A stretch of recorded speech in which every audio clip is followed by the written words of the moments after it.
Salut à tous, il est 8h du matin, on est le 22 octobre, on souhaite la Saint-Élodie à toutes les Élodies. Et moi je vais faire 3 heures de route pour rejoindre le Valéoraptor pour aller chercher des fossiles à Douai-la-Fontaine. Enjoy!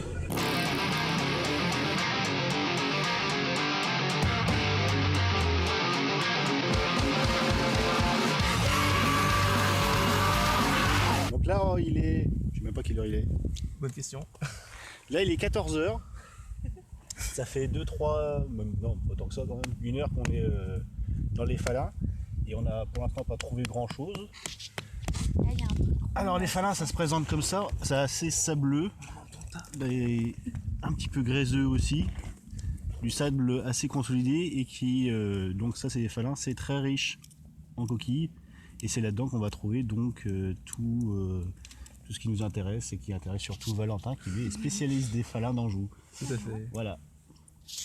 Et par là-bas, on va avoir le Bajossien qui repose juste à côté des falins.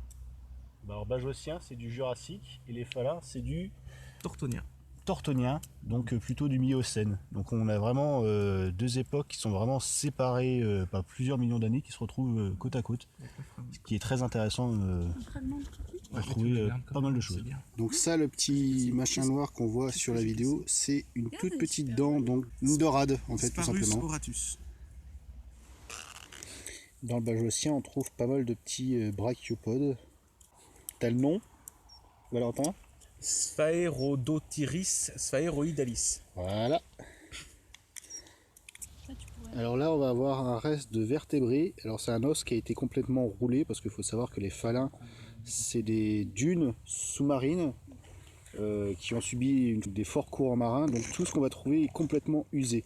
Donc là c'est certainement un reste de vertébrés puisqu'il est noir et assez brillant, c'est avec ça qu'on les reconnaît d'ailleurs les os ici, mais on ne peut pas vraiment dire ce que c'est de plus. On peut pas mettre de nom dessus en tout cas. Donc là on est dans la zone bajossienne qui est un petit peu orangée par rapport aux falins qui sont très blancs. Et apparemment Valentin semble avoir trouvé quelque chose. C'est dans les Bajossiens ou pas? Non, conglomérat de base des falins, dents de requin. Alors vas-y montre. C'est quoi celle-ci? Carcharodon astalis. Ouais. Du requin blanc.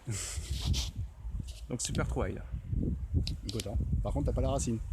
Non. L'inconvénient du couleau de base. Non, ouais, je dis voilà, c'est pour ceux qui se demanderaient, il n'y a pas la racine dessus par contre. Voilà.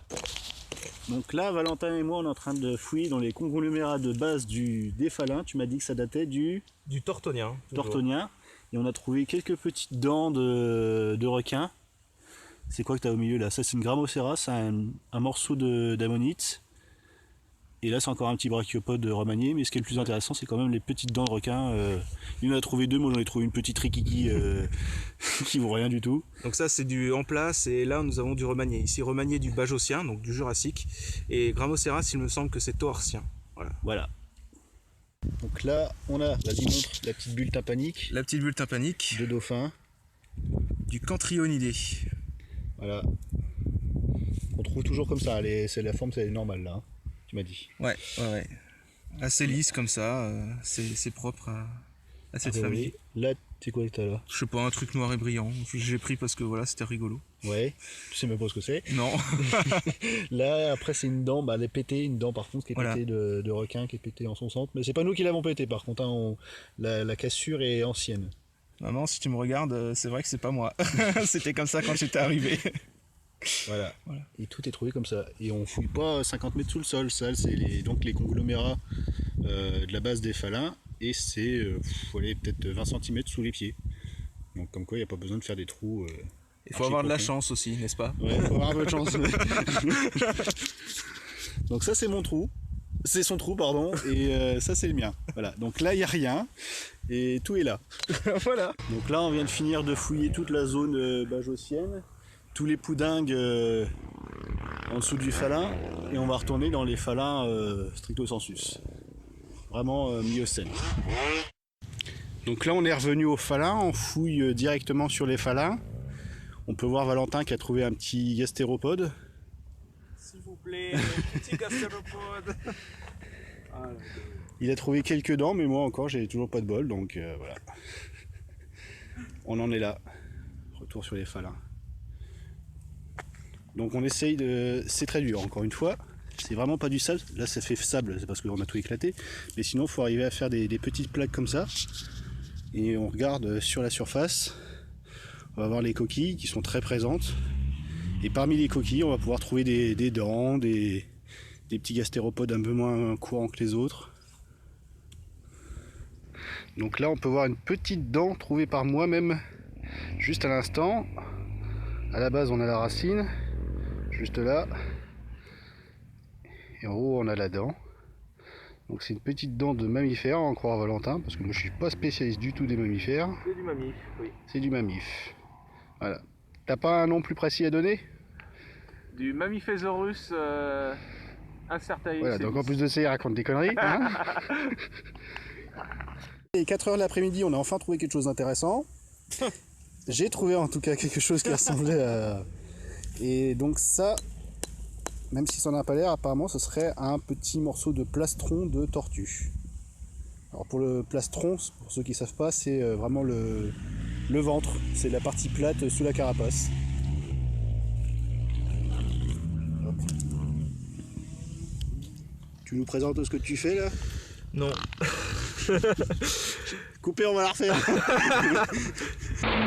Bon bah là je suis en train de dégager un fragment de scutel qui a été trouvé par tes soins.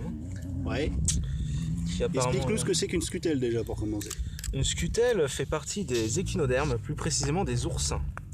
C'est un oursin irrégulier, faisant partie des Clipeasteroida. Et c'est un oursin qui est très très plat, qui est typique des environnements très hydrodynamiques, avec beaucoup de courants, semi-fouisseurs, un peu comme les dollars des sables aujourd'hui, qui vivent exclusivement dans ces environnements-là. Et donc les scutelles ont une symétrie d'ordre 5 pour ce qui est de l'organisation anatomique, mais ils ont également une symétrie comment on appelle ça, bilatérale. C'est-à-dire qu'on peut la couper que en deux en fait, comme nous. C'est quelque chose d'assez courant ou falin? Dans les falins, ouais, il y a des niveaux qui sont uniquement consacrés à des scutelles.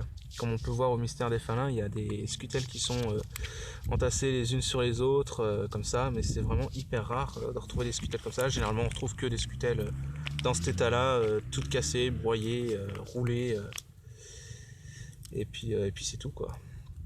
Parfois, si on a de la chance, on peut retrouver donc des scutelles complètes. Parfois ces scutelles ont des petites anomalies de croissance qu'on appelle des tératologies. Oui, c'est ce que tu avais trouvé déjà. Voilà, c'est ça. Je ferai une petite photo sur le côté pour montrer la différence entre les deux. Ouais.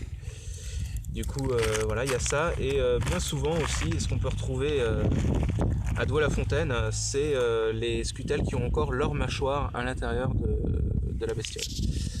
Voilà.